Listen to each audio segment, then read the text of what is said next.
All right, everybody. Chris the Groove Seeker here with a video on my review and reaction to Phish live at MSG last night, December 28th, 2025.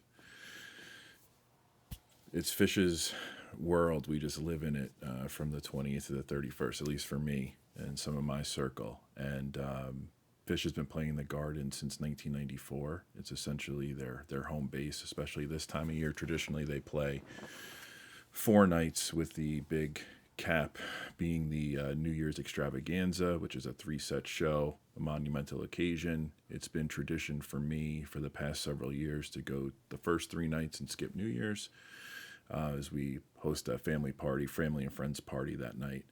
So last night was my first night. Exceptional show. I took my brother-in-law Jason to his first Phish show, and his reaction was priceless. So thanks to Jason for being my partner in crime for the evening. Strong show. The Garden had great vibes, good energy. The fans were definitely into it. The fellas came out 7:57. Usually they get on by 8:05. They were a few minutes early last night, but they really ripped into really a stellar 5 to 6 song old school opening.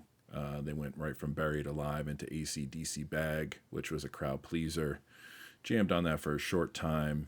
Went into Roggae, which is always a great one. And then they really kicked it up a notch, going into one of my personal favorites, Rift, followed by a stellar Wolfman's Brother, which I think everybody's talking about the next day. Typically, it's a highlight for a lot of people, but they really stretched it out. I think it came in about 14 or 15 minutes, which was pretty cool.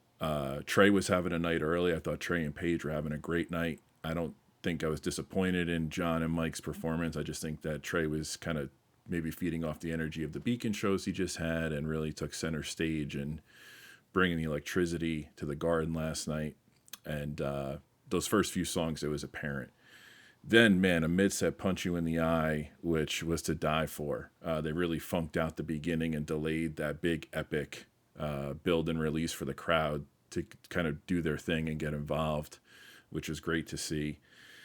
And then just this interesting placement of Sigma Oasis, which is a newer tune from them, came out maybe 4 or 5 years ago during the pandemic. And usually at this point for me, it can be a bit of a letdown because I've heard it so much, but it was really a nice placement within the set and kind of evened things out. They rolled into Taste, which was cool. Wish it was a little bit longer, but a set one Taste coming in about 9 minutes or so.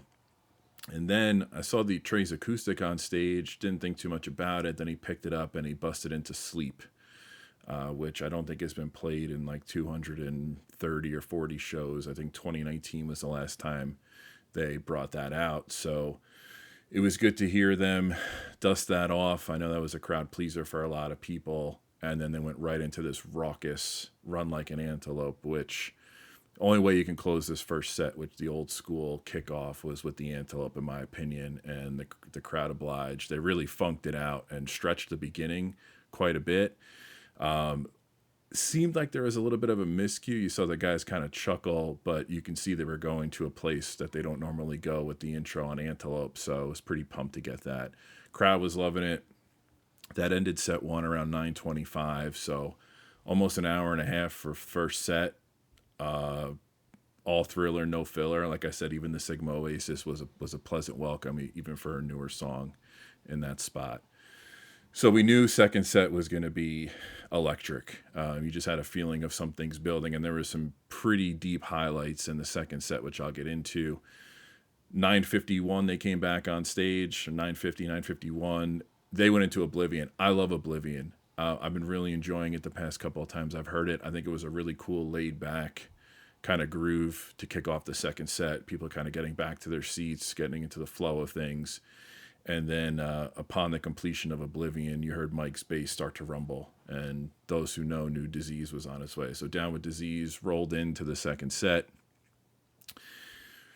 Didn't extend it too much. I think it was about 13, 14 minutes based upon my notes. And then you can hear Trey kind of towards the end of the jam riffing a little bit, sounded a little bit like simple, and then all of a sudden he gave the nod, and they went to a pretty electric simple, which the Garden loves, especially for the skyscraper references and the bebop reference when Trey does his little thing on his guitar. So all in all, simple's always a crowd pleaser.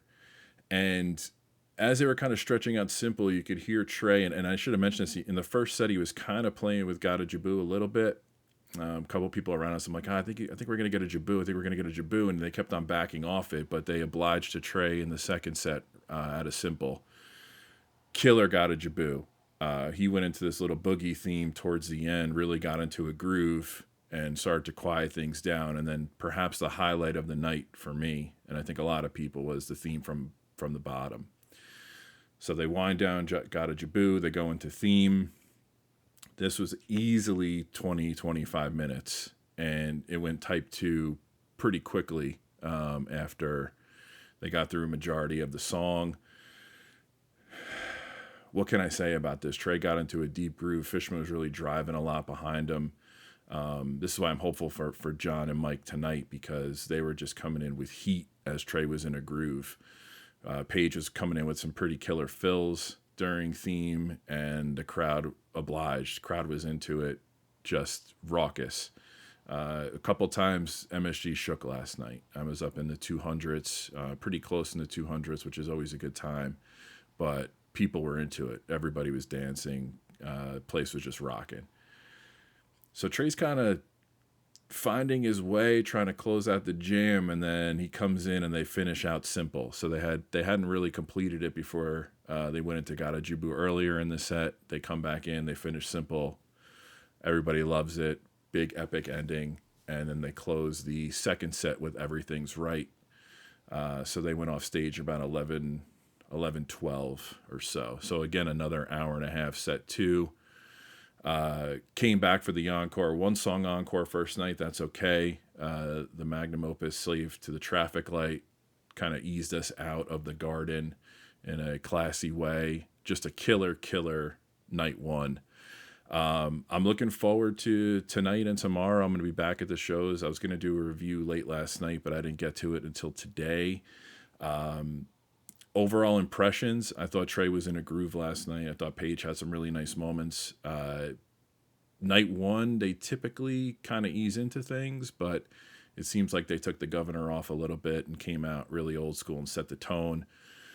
I have a feeling we're going to get some stretched out second sets the next 2 nights. I'm not sure what the song selection will be, but they have so many great tunes to go with. There's a lot left in the canon. So if you're at the show, leave a comment below. If you're going to the shows the next couple of nights, let me know where you'll be. Hopefully I can run into some familiar faces. And Phish and MSG, there's nothing like it during the holidays. So I'll see you guys later on. And thanks for watching.